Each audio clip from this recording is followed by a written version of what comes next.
you did a piece and you told the crowd about the piece that you did, and I pretty much wanted to do a little elaboration interview about your work in the ghettos of the UK. And yeah, I mean, that's pretty much, yeah, let us know. So, as well as being a multidisciplinary artist, I'm a community activist, a trade unionist and human rights campaigner. So you'd be more familiar with the term civil rights activist here in the USA.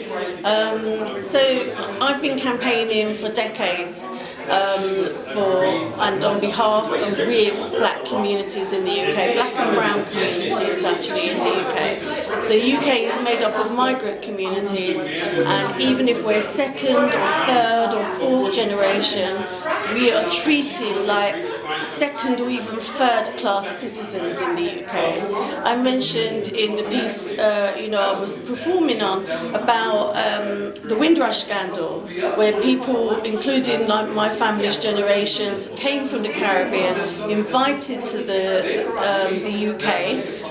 We're told they're British citizens, they're part of the British Empire. To help the country recover, they faced signs of no blacks, no Irish, no dogs. They were told to go back to where you came from, yet they fought that racism. They, put down roots. They've contributed in every aspect of life to British society and made Britain richer. They've also contributed to the economy. And then a few years ago they were told, en masse, we're all here illegally and we're going to deport you. And they literally chartered whole flights, whole aeroplanes, literally piled people onto those planes and started deporting them. And some people went on holiday to the Caribbean or even went to like a funeral or wedding or something, hadn't been back home since they migrated. And then when they tried to get on the plane home, they were told, you're an illegal immigrant, you can't go back to the UK, and they were stranded. So our work is about the rights of migrant people. I also do humanitarian aid work. I'm the co-founder and national chair of Black Activists Fighting Against Cuts, Barrack UK, which was founded as an anti-austerity organisation focused on the disproportionate and adverse impact of cuts on black communities, workers and service users. But hand in hand with austerity, we saw the rise of the far right, deepening of racism, deepening of injustice faced by black communities. So our remit widened, and we support families who have lost loved ones at the hands of the state.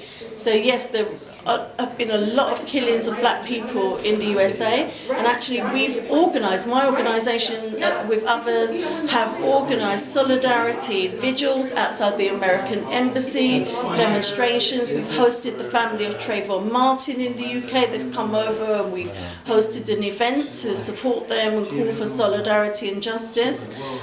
We've had Al Sharpton, Jesse Jackson come over and support the work that we're doing.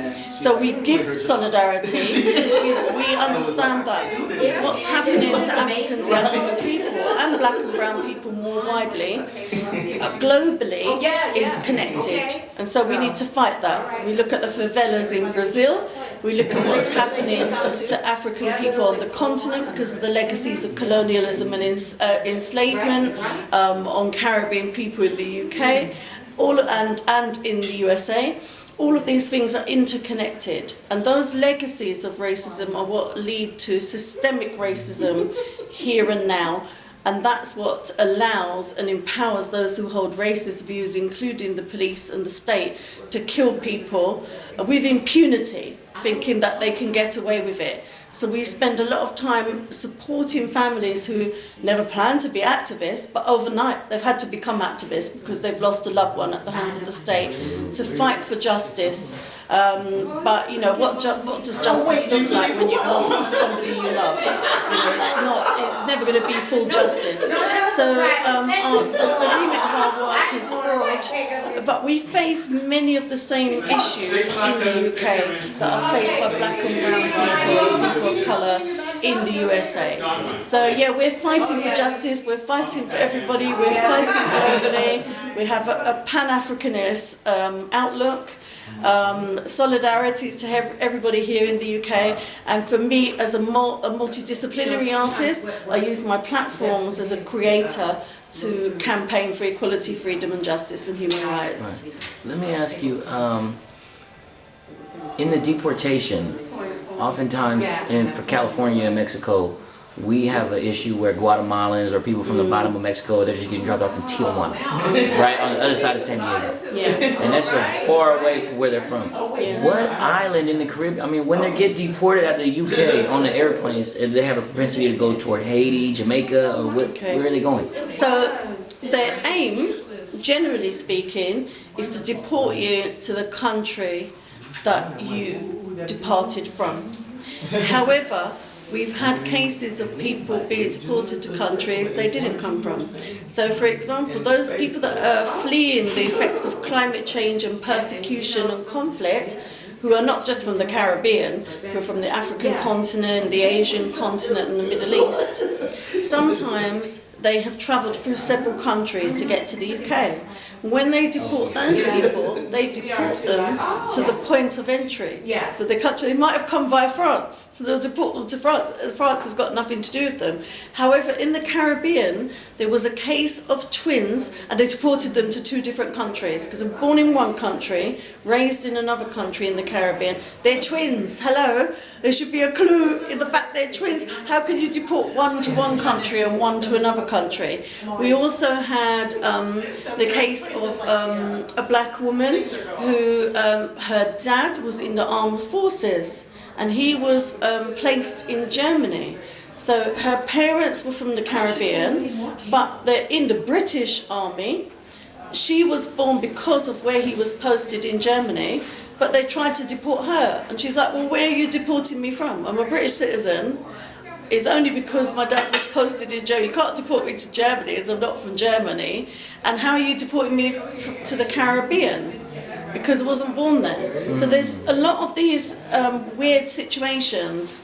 There was a woman who, she had full siblings, and they decided to target her and deport her to Nigeria because one of her parents was from Nigeria, the other one was from Scotland, but they didn't target any of her siblings, only her. And they've been criminalising young black people who are disproportionately stopped by the police because of institutional racism. And you will have the same thing here, that they're stopped, we call it like the return of the sus laws. And they haven't done anything, but they're targeted as if they're criminals.